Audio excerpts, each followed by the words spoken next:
Good evening. At Christmas time, every home takes on a special beauty, a special warmth. And that's certainly true of the White House, where so many famous Americans have spent their Christmases over the years. This fine old home, the People's House, has seen so much, been so much a part of all our lives and history. It's been humbling and inspiring for Nancy and me to be spending our first Christmas in this place. We've lived here as your tenants for almost a year now. And what a year it's been. As a people, we've been through quite a lot. Moments of joy, of tragedy, and of real achievement. Moments that I believe have brought us all closer together. G.K. Chesterton once said that the world would never starve for wonders, but only for the want of wonder. At this special time of year, we all renew our sense of wonder in recalling the story of the first Christmas in Bethlehem nearly 2,000 years ago. Some celebrate Christmas as the birthday of a great and good philosopher and teacher. Others of us believe in the divinity of the child born in Bethlehem, that he was and is the promised Prince of Peace. Yes, we've questioned why he who could perform miracles chose to come among us as a helpless babe. But maybe that was his first miracle, his first great lesson, that we should learn to care for one another. Tonight, in millions of American homes, the glow of the Christmas tree is a reflection of the love Jesus taught us. Like the shepherds and wise men of that first Christmas, we Americans have always tried to follow a higher light, a star, if you will. At lonely campfire vigils along the frontier, in the darkest days of the Great Depression, through war and peace, the twin beacons of faith and freedom have brightened the American sky. At times, our footsteps may have faltered, but trusting in God's help, we've never lost our way. Just across the way from the White House stand the two great emblems of the holiday season: a menorah symbolizing the Jewish festival of Hanukkah, and the national Christmas tree, a beautiful towering blue spruce from Pennsylvania. Like the national Christmas tree, our country is a living, growing thing planted in rich American soil. Only our devoted care can bring it to full flower. So let this holiday season be for us a time of rededication. Even as we rejoice, however, let us remember that for some Americans, this will not be as happy a Christmas as it should be. I know a little of what they feel. I remember one Christmas Eve during the Great Depression, my father opening what he thought was a Christmas greeting. It was a notice that he no longer had a job. Over the past year, we've begun the long, hard work of economic recovery. Our goal is an America in which every citizen who needs and wants a job can get a job. Our program for recovery has only been in place for 12 weeks now, but it is beginning to work. With your help and prayers, it will succeed. We're winning the battle against inflation, runaway government spending, and taxation. And that victory will mean more economic growth, more jobs, and more opportunity for all Americans.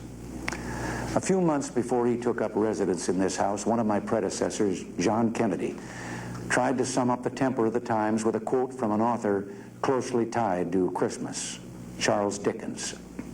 We were living, he said, in the best of times and the worst of times. Well, in some ways, that's even more true today. The world is full of peril as well as promise. Too many of its people, even now, live in the shadow of want and tyranny. As I speak to you tonight, the fate of a proud and ancient nation hangs in the balance.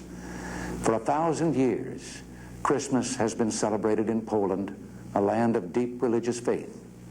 But this Christmas brings little joy to the courageous Polish people. They have been betrayed by their own government. The men who rule them and their totalitarian allies fear the very freedom that the Polish people cherish. They have answered the stirrings of liberty with brute force, killings, mass arrests, and the setting up of concentration camps. Lech Walesa and other Solidarity leaders are imprisoned, their fate unknown. Factories, mines, universities, and homes have been assaulted. The Polish government has trampled underfoot solemn commitments to the UN Charter and the Helsinki Accords. It has even broken the Gdansk Agreement of August 1980, by which the Polish government recognized the basic right of its people to form free trade unions and to strike. The tragic events now occurring in Poland almost 2 years to the day after the Soviet invasion of Afghanistan have been precipitated by public and secret pressure from the Soviet Union. It is no coincidence that Soviet Marshal Kulikov, chief of the Warsaw Pact forces, and other senior Red Army officers were in Poland while these outrages were being initiated. And it is no coincidence that the martial law proclamations imposed in December by the Polish government were being printed in the Soviet Union in September. The target of this depression is the Solidarity movement. But in attacking Solidarity, its enemies attack an entire people. 10 million of Poland's 36 million citizens are members of Solidarity. Taken together with their families, they account for the overwhelming majority of the Polish nation. By persecuting Solidarity, the Polish government wages war against its own people. I urge the Polish government and its allies to consider the consequences of their actions. How can they possibly justify using naked force to crush a people who ask for nothing more than the right to lead their own lives in freedom and dignity? Brute force may intimidate, but it cannot form the basis of an enduring society, and the ailing Polish economy cannot be rebuilt with terror tactics. Poland needs cooperation between its government and its people, not military oppression. If the Polish government will honor the commitments it has made to basic human rights in documents like the Gdansk Agreement, we in America will gladly do our share to help the shattered Polish economy, just as we helped the countries of Europe after both world wars.